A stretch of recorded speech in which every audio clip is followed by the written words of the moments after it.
All right, well, Central Texas, it is time for another edition of the Weird Wild West, where we dig into the strange and unbelievable stories hiding in Central Texas history. And today we are in Cameron, home of the Milam County Jail, which stood for nearly 80 years. And I got the chance to see it up close. So it was built in 1895 with 18-inch thick brick walls and iron barred windows. So it was once one of the most secure jails in Texas, but that did not stop some legendary escape attempts.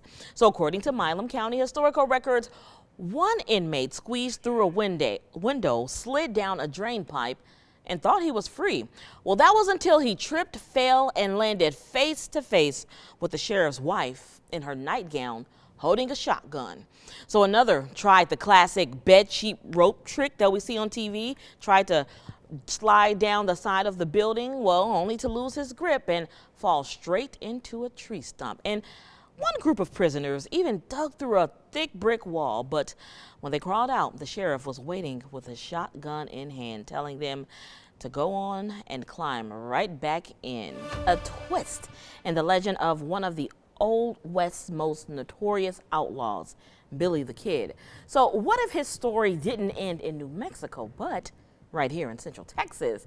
So Billy the Kid rolled with a group called the Regulators. He was known for his sharpshooting skills, daring escapes, and a string of alleged killings. History says he was shot dead in 1881 by Sheriff Pat Garrett in New Mexico before the age of 21. But there's a picture of him right there, a long-standing legend in a small town.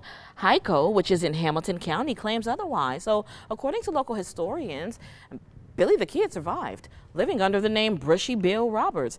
They say in 1949, he publicly declared, "I am Billy the Kid." Now, supporters point to old scars, matching eye color, and a string of stories he related as proof. So his grave reads simply Billy the Kid, and to this day, history buffs debate whether the grave belongs to the legendary outlaw. That's a picture of him when he was older. Or is this just a man who has a vivid imagination? So Hamilton County has become a tourist attraction for thousands of visitors from all over the world. The Billy the Kid Museum has become the main attraction in Hyco, and there's even a Billy the Kid film festival that happens every year to celebrate the legendary outlaw's life. That's his graveyard right there. So there has been talks of doing some DNA to confirm, but there's really no living family members to compare the DNA. On Wednesdays, we like to wear pink here on Texas Today. So I thought it was only fitting this morning on the Weird Wild West to ride into Lampasas, where accusations of stolen cattle and a man named Pink turned a quiet saloon into a Texas legend. So back in the late 1800s, Lampasas was booming, and so was the Gem Saloon. It's where gunfighter Pink Higgins found himself at the center of one of Central Texas's most infamous shootouts. Higgins wasn't a lawman. He was a professional gunman, known for settling disputes the Wild West way. And this one started over claims that cattle had gone missing. So those accusations followed the men into the Gem Saloon. Harsh words were exchanged, tempers flared, and suddenly the argument over stolen cattle turned deadly. So witnesses say Higgins drew fast, firing multiple shots inside the crowded saloon. Pink Higgins ended up killing one of the Horrell brothers, which marked the beginning of a 6-month battle. And the Gem Saloon was etched into Texas history. In fact, there's a historical marker in front of the Lampasas courthouse that explains this. It's titled the Horrell-Higgins Feud. So you should check it out if you're ever in town. Thousands of Texans once gathered for what might have been the biggest frontier reunion Central Texas has ever seen. So back in 1889, the small community of Nolanville hosted something called the Nolanville Encampment.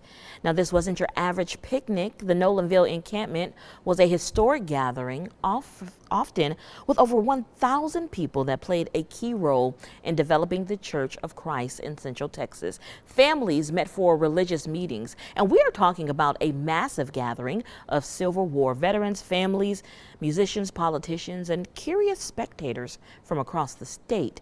For 10 days in August, tents covered the prairie, wagons lined the roads, and crowds filled the countryside between Nolanville and Belton. Some reports say thousands of people showed up, turning this quiet stretch of Bell County into a full-blown frontier festival. Families camped in tents and cooked their own meals. The meeting site was modernized over time to provide cabins, running water, and electricity. The last encampment was held in 1996. And while the tents and the campfires are long gone, the Nolanville encampment still stands as one of the most remarkable gatherings in early Bell County history.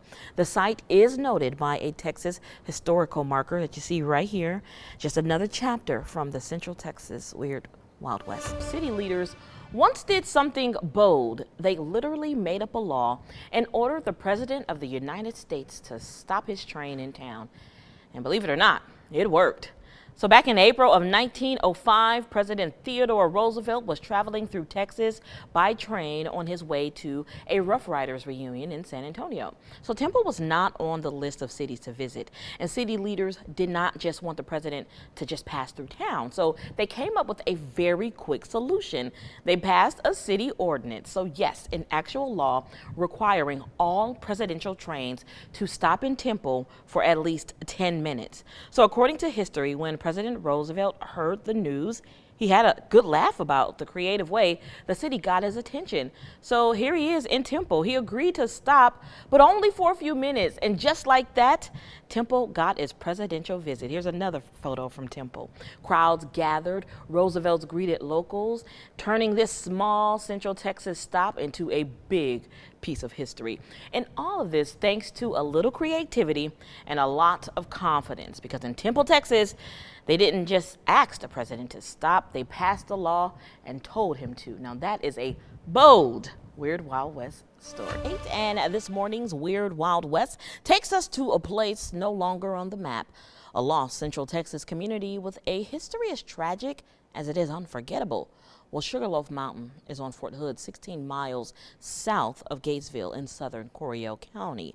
So the community got its name from a bald volcano-shaped hill that early settlers said looked like a popular candy at the time known as Sugarloaf. In the early days, this was frontier country, and in March of 1859, that life turned deadly. A group of attackers swept through, targeting the Riggs family. Margaret, who was just 8 years old at the time, later wrote about the horror that killed her parents. It's remembered as one of the last massacres in the area, and Sugarloaf's story didn't end there. The small community struggled for decades until 1942, when the U.S. government took the land to create Fort Hood. And one final story still lingers, and that's the grave of Sarah Scroggins, who lived to be 103 years old. Her tombstone is in Killeen, and it reads, "Gone to meet her 18 children and 3 husbands," a single line that captures the hardship of frontier life. Well, today Sugarloaf Mountain can be seen on Fort Hood, and it is a town lost to time, but a story the Wild West won't forget. Well, this morning's Weird Wild West takes us back to the story of a man whose name is stamped all over Texas history: cattle drives, lawmen, and the frontier itself. His name, Charles Goodnight. Born in Illinois, Goodnight made his way to Texas as a young man, eventually settling in Milam County, where the region was still raw, rugged, and untamed. In Milam County, he learned the hard lessons of frontier life: herding cattle, navigating dangerous terrain, and surviving in a place where law and order were still taking shape. Now, those skills led him to become a Texas Ranger, putting him on the front lines of conflict and protection during some of the most volatile years in Texas history. But one of the most fascinating connections in Goodnight's story ties him to Quanah Parker, the powerful Comanche chief. Quanah's mother, Cynthia Ann Parker, was taken during an 1836 raid at Fort Parker in Limestone County. Now, years later, Goodnight and Quanah Parker would form a mutual respect, bridging two worlds that had long been at odds.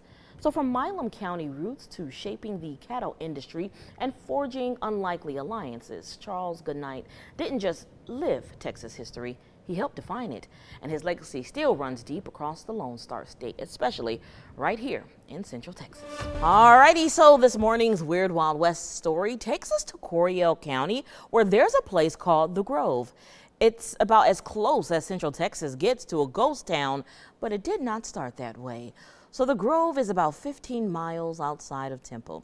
Now, I did get the chance to visit The Grove this weekend, and it looks frozen in Wild West time. So it was founded back in 1859, and this place once had a general store, cotton gin, churches, a post office. And by 1900, it was one of the most prosperous communities in Coryell County, but then things took a turn. A highway came through and missed the Grove completely, and the creation of Fort Hood and the Belton Dam pushed families out and took land away. And the town slowly began to fade, but in the 1970s and 80s, one man helped bring it back to life, at least for a while. And his name was Moody Anderson. So he turned the old general store into a museum filled with antiques, everything from covered wagons to old medicine bottles and even weapons. Tourists even came from all over to see it. There's Moody Anderson right there.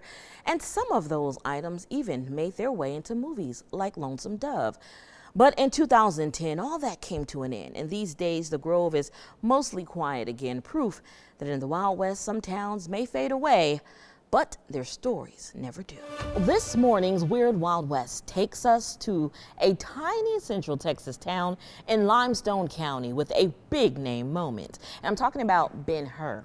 So back in 1960, nearly all 113 residents packed up and made a 100-mile trip to Dallas for something special, the premiere of the movie Ben-Hur, starring Charlton Heston. This was not just a casual movie night, okay? So the town was actually invited by MGM and Interstate Theaters, turning this into a full-on celebration. Look at them load up that bus. And when I say the whole town went, I mean the whole town. All but one person was left, staying behind to watch for fires while everyone else hit the road. So imagine that, right? So an entire town empty because everyone went to see a movie with the same name as their hometown. Now, for a small farming community in Limestone County, it was a once-in-a-lifetime moment, swapping dusty roads for bright lights and big screens. Now today, Ben-Hur is still a quiet place, but for one night in 1960, it was the town that shut down just to go to the movies. Now that is a Weird Wild West story. We are taking a quick trip back to a very different celebration, a Weird Wild West Christmas story, and this one comes with a little extra kick. So in Bell County, towards the end of 1915, folks were getting ready for the holidays, and that year Christmas came with a deadline. So in November 1915, voters decided to ban alcohol, meaning by New Year's Day 1916, the county would officially go dry. And let's just say the people who liked their spirits did not take that news lightly. So what did they do? Well, they started drinking a lot. From Election Day all the way through Christmas, people across the county were trying to enjoy every last drop they could before it disappeared for good. So we are talking about packed saloons, bottles emptied, and folks determined not to waste a single opportunity before prohibition kicked in. Some call it a celebration, others called it panic. Either way, Bell County was gearing up for what many described as a hard liquor Christmas. Meanwhile, saloon owners were shipping out their equipment, and the county was bracing for a brand new alcohol-free era. So while some were raising a glass one last time, others were counting down the days until the taps ran dry. Because in Central Texas, 1915 wasn't just about Christmas cheer, it was about getting drunk one last time while they could. All right, so today's Weird Wild West story takes us to Waco. And trust me, this one might make you look at your next chiropractor visit a little differently, because today, going to the chiropractor is totally normal. But back in the early 1900s, it could get you arrested. So meet Waco chiropractor Charles Limley, a man who believed in spinal adjustments so much he was arrested for it 66 times. Well, he started practicing chiropractic in the 1910s when the treatment was still new and many doctors did not trust it. In fact, chiropractors were often accused of practicing medicine without a license because at the time there weren't clear laws allowing it. So every time Limley adjusted someone's back, well, he risked getting hauled off to jail. And he did over and over again. But here's the thing, he did not stop. Limley kept practicing, he kept fighting, and even pushed for Texas laws to make chiropractic a legitimate profession. And eventually it worked. Today, chiropractic care is one of the most common ways people treat back pain and injuries, something millions of Americans rely on. But back then, it was controversial, risky, and apparently worth getting arrested for. So Limley's efforts paid off. Chiropractic became legal in 1949, and he was named Texas Chiropractor of the Year in 1959. So from jail cells to doctor offices, that's quite the adjustment. And that's a Weird Wild West story for you. This story is going to take us to Falls County, where one cowboy's life turned into something straight out of a movie, literally. So meet Henry Gramer, born near Marlin in Falls County. He started out as a Texas cowboy working the rodeo circuit and eventually becoming a world champion steer roper. But his story didn't stay on the straight and narrow. He was arrested early on for killing a man. He was later convicted of manslaughter, and after serving time, he returned to the rodeo world. In the 1920s, his life took another turn, running bootlegging operations and becoming tied to the infamous Osage murders in Oklahoma. So you've got a Falls County cowboy turned rodeo star turned outlaw. And then, just like something out of a Western, it all came to a sudden end. On June 14th, 1923, Gramer died in an automobile accident when his Cadillac spun and flipped out of control in Oklahoma. But here is the twist. Despite his complicated past, his rodeo legacy lives on. In 2000, he was inducted into the National Rodeo Hall of Fame. And more than a century later, his story hit the big screen, portrayed by Sturgill Simpson in the 2023 film Killers of the Flower Moon. So from Falls County to fame to infamy to Hollywood, now that is a Weird Wild West story for you. So we're going to take you to Whitney, where the biggest showdown in town wasn't over land or cattle, it was over a bench. So back in 1922, a local pharmacist put a long wooden bench outside of his shop, giving local men a place to sit, spit, and swap some stories. And for years, the men turned that bench into their own front porch. But let's fast forward to 1949. The women in town, well, they had enough of the spitting and the colorful language, so they took their concerns to the mayor. Well, his solution was to move the bench to an alley. Simple, right? Well, not even close. The men were outraged. They hauled in nail kegs. They set up shop right back in the original spot and kept on sitting like nothing ever happened. And just like that, Whitney had itself a full-blown showdown. Petitions were signed, tempers flared, and believe it or not, the town called a special election, all over a bench. So when the votes came in, the older men that you see here, well, they won in a landslide, 124 to 67. And just like that, the bench was back. The story got so big, Life magazine came to town and wrote an article about it. Proof that in Texas, you don't mess with the man's seat. And that is a Weird Wild West story for you. We talk about a Texas governor who took on one of the most legendary law enforcement groups in the state. Last month, I introduced you to Miriam Ma Ferguson. She was born in Bell County and had a home in Temple. She made history as Texas' first female governor, but in 1933, she made headlines for something else. So after taking office, she fired the Texas Rangers, all of them. Why? Well, because the Rangers backed her political opponent, which was former Governor Ross Sterling. She replaced the seasoned Rangers with her own hand-picked group, often called Special Rangers. But many lacked the experience of the original force. And it didn't take long for things to spiral. Funding was slashed, and respect for law enforcement across Texas dropped fast. During the height of the Great Depression, Texas started gaining a reputation as a safe haven for criminals, with bank robberies and gang activity on the rise. And none were more famous than Bonnie and Clyde. With chaos growing, lawmakers eventually stepped in, and by 1935, the Texas legislature reorganized law enforcement entirely, creating what we know today as the Texas Department of Public Safety. So for a brief moment in Texas Wild West history, one governor from Bell County didn't just shake up politics, she shut the Rangers down. With Weird Wild West takes us back to 1898 in Waco, where a father's fury turned deadly in one of the city's most infamous shootouts. So Captain Tommy Davis, a towering frontiersman known as much for his strength as his loyalty to family. So Davis wasn't just a man of the Wild West, he was a father. His daughters attended Baylor University, which was a school under constant attack by controversial editor William Cowper Brand, whose magazine called the Iconoclast stirred outrage across Central Texas. So one newspaper report said threats against Brand were as thick as bluebonnets. And Davis was among the most furious, believing the insults struck directly at his daughter's honor. So on April 1st, 1898, fate stepped in. Davis confronted Brand on 4th Street in Waco. He got his pistol and shot Brand in the back. Now Brand turned around, drew his pistol, and fired 6 shots at Davis, who fell wounded on the doorway of the Jake French cigar store. Here's a newspaper article about both of their funerals.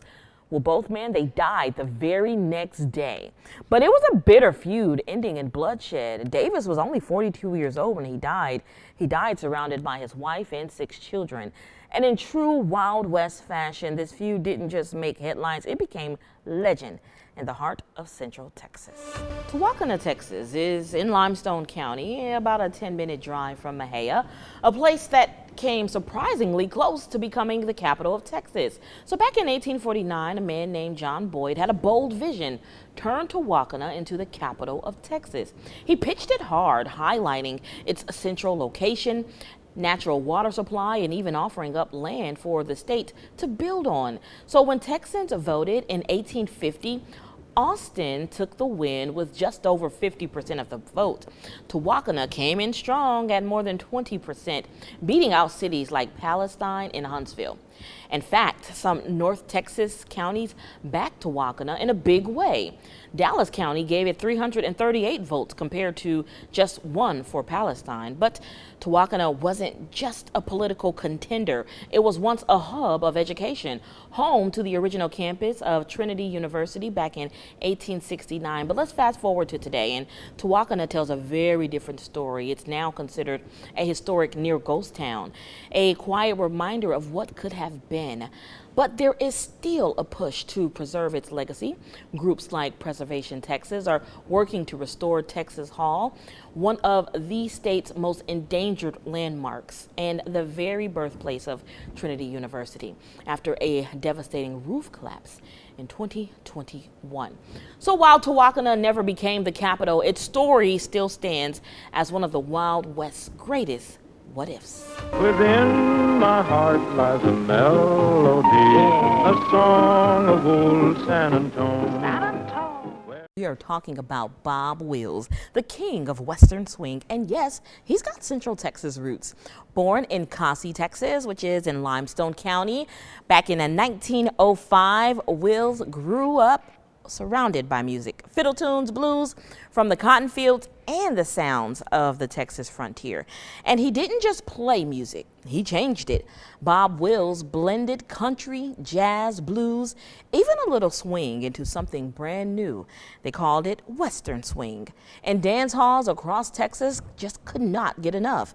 So with his band, the Texas Playboys, I like that name, he turned songs like San Antonio Rose into massive hits and had crowds two-stepping all night long.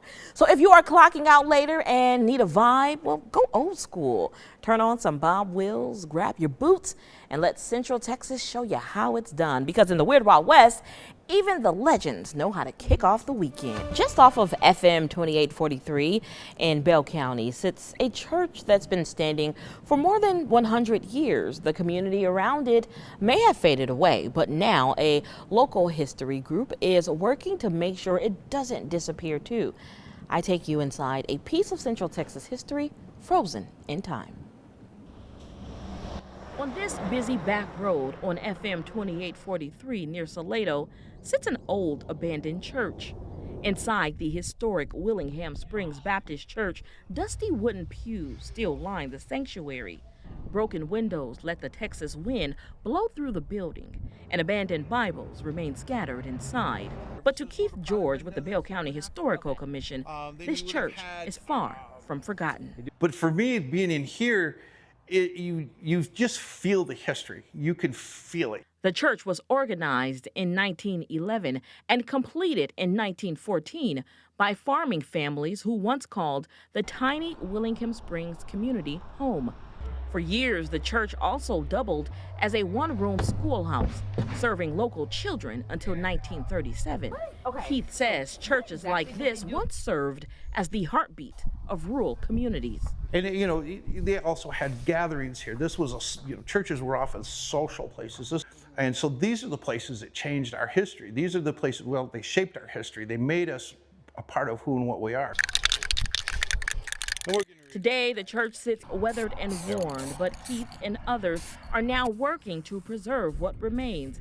They started a historical marker refurbishing program with a goal of refurbishing around 75 to 100 markers across Bell County this year. These markers really need to be restored and brought back to their original value. Keith says restoring a marker takes patience, sanding, repainting, and sealing it so the stories etched into Texas history can survive for years to come. He's inviting the community to help restore and learn more details about these markers. It takes about 2 hours to get one marker done. And then it's good for another, probably 15 years. And while the Willingham Springs community itself has nearly disappeared, Keith believes preserving places like this church keeps Bell County's past alive for future generations. They're sacred grounds because you can feel that energy from them places at times. So there is no cost to the owners of the property that the markers are located on.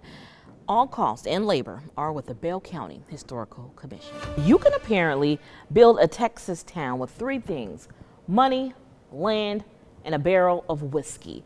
So back in 1854, Coryell County was brand new and flat broke. Officials reportedly had to borrow $25 to buy record books and supplies. That's when a man named Richard Uncle Dickie Grant, who you see here, stepped in with an offer that changed Central Texas history. So Grant offered the county $2,000 cash, land for a courthouse, streets, a public square, and even a cemetery if leaders would make his property near the Leon River the county seat. And just like that, Gatesville was born.